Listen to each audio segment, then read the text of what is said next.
It has been a cloudy and cold Thursday with a few flurries out there, but now we are bracing for what's heading our way. Thanks for inviting us in at 6 o'clock. Anne's over in Italy covering the Winter Olympics, and Angela is in tracking some more snow for Friday. Yeah, not Winter Olympics, but winter weather is right. what I get to cover. That's for sure. And we've got some snow on the way for that Friday morning drive. Speaking of snow, some snow showers mainly impacting the eastern part of the state today. Little to no accumulation out of this, but I do want to give you one local view. Some snow bursts from Muncie south to Newcastle into Connorsville. Get under some steadier snow, might stick to the grassy areas. Well, I guess we don't have any grass because it's still all snow covered, but you might notice a little coating. I also want to point out the fact that far eastern counties under a winter weather advisory for tomorrow because of additional snow in the forecast. We're expecting anywhere from a ½ inch to maybe 2 inches of snow, and we do think those higher totals will be northeast and east, which is the reason for the advisory in the eastern part of the state that goes into portions of Ohio. You can see the weather system that comes our way. We are timing the snow from about 5 a.m. to noon. If it arrives on time, there will be some slick roads for that morning drive and perhaps a few school delays. We'll continue the timeline and get you into what we expect to be a cold weekend in just a few minutes. All right, we'll see you in a bit, Angela. Thanks. Tonight, 13 News has learned a 16-year-old already arrested and charged with one murder is now suspected of shooting and killing another man months earlier when the suspect was only 15. Our Rich Nye is breaking this story for us tonight after talking to the mom of the victim in the first homicide. 16-year-old Dominique Sherman made his first appearance in adult court last week.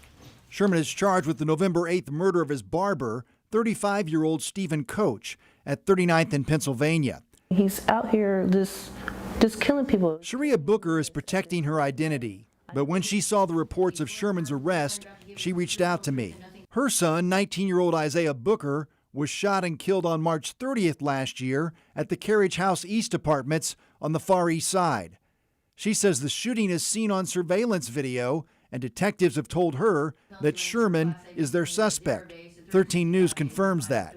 They said he was identified by family members, and they gave up his name and identified him on video or picture or whatever it was, and that's how I knew. I've been knowing his name for months now, before he even did this second one.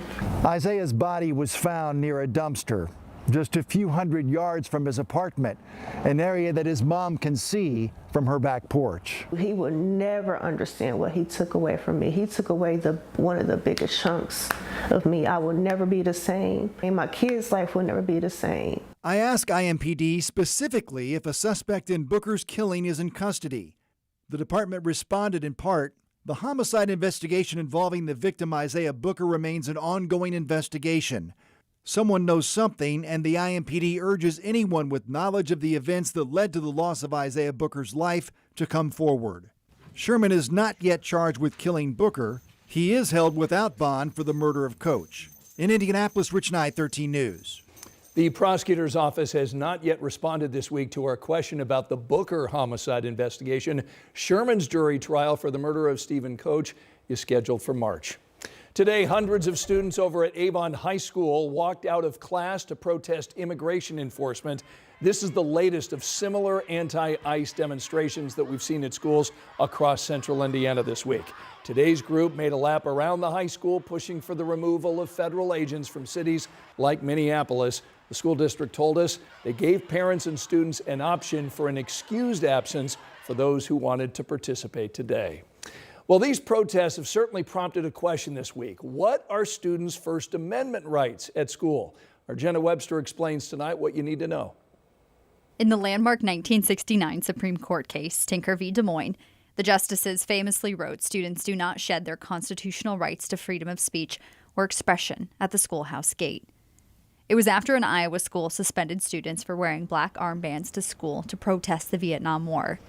But students' First Amendment rights aren't unlimited. They could do something that still shows they're opposed, they're politically engaged, and they're upset with what's going on, but there's no high-level interference. Walking out of school to protest and missing class could be considered a substantial disruption to learning.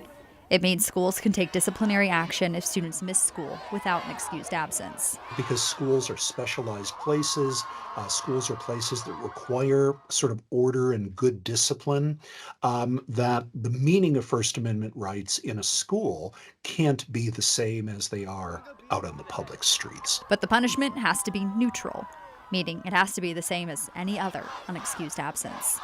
Jenna Webster, 13 News.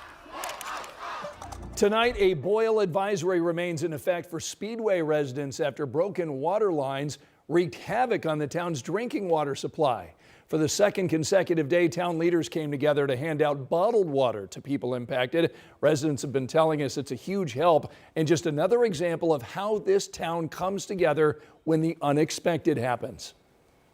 They've always been very good to us. Anything that in need, you know, they're always there. So it's a blessing.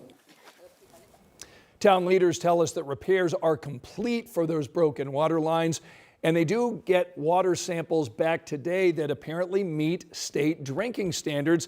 They did send a second round of samples out today, and they expect those results to come back tomorrow. Big day for the Indiana Pacers, making a significant trade right before the trade deadline. This trade involves Benedict Mathurin and several draft picks. We've got Dom joining me in studio tonight to break all this down. And this trade has a lot of moving parts, doesn't it? Indeed, yeah. It's been rumored for a while, really dating back to last season even, that Benedict Mathurin could be on the move, and that was in fact the case. Coming today, the news out of ESPN right before the NBA trade deadline. First, the Pacers are getting Ivica Zubac, a 28-year-old center. He had a career year last year, averaging 16 points and 12 rebounds in 80 games, following it up this year with a nice season as well. And that was really the crux of this whole thing. The Pacers wanted to fill that void left by Miles Turner this offseason. They were searching extensively for a solid fix and solution for that position. They found it in Zubac. The Pacers will also be getting Kobe Brown, former first-round pick, still struggling to find his footing a little bit in the NBA. All right, here's where it gets a little bit hairy, though. It's quite the payment for those two guys coming out of Indiana. All right, first, Benedict Mathurin and Isaiah Jackson. They're out of town. Very instrumental in the Pacers' development. There's no question about that, but kind of struggling to kind of find their fit within this current version of the team, right? Then 2 first-round picks and a second-round pick. So that's 5 items right there in exchange for Zubac and Brown, all right? So that'd be a 2029 unprotected first-round pick, a 2028 second-round pick, which is from Dallas. Now, this is the most interesting part of this trade. The 2026 protected first-round pick, especially since the Pacers have one of the worst records in the league as of right now. The pick is protected 1 through 4 and 10 through 30. So that means if after the NBA draft lottery at the end of the season, that Pacers pick lands anywhere from 5th to 9th, the Clippers would get it. If it lands outside of that range on either side, hence the protection 1 through 4, 10 through 30, the Clippers would instead get the Pacers' 2031 unprotected first-round pick. So this trade can really change in value depending on what happens with the NBA draft lottery, how bad the Pacers' record ends up being, what percentage odds they will have for picks 1 through 4. The Pacers can still get a stud. This is one of the best drafts, anticipated anyway, in quite some time. So if you can get Ivica Zubac, Tyrese Halliburton back, and a top 4 pick in this upcoming NBA draft, I would say that's a win for this trade, right? But a lot of, if ifs and buts were candy nuts, we'd all have a Merry Christmas. Okay, so we don't know yet. Yeah, so it's going to work. It's going to work better if the Pacers have a worse record than some other teams. The tank is on. The tank is on. Okay. The tank is on. All right, if you're a Pacers fan, you do not want any more wins this season. I hate to tell you. Got it. All right, Dom. Thank you so much, Angela. Scott, we've got some snow on the way in the Friday forecast and a look ahead to the weekend.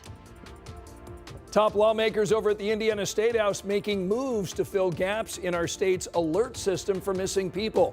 Tonight, we want to share the progress for a new pink alert with only weeks left in this legislative session.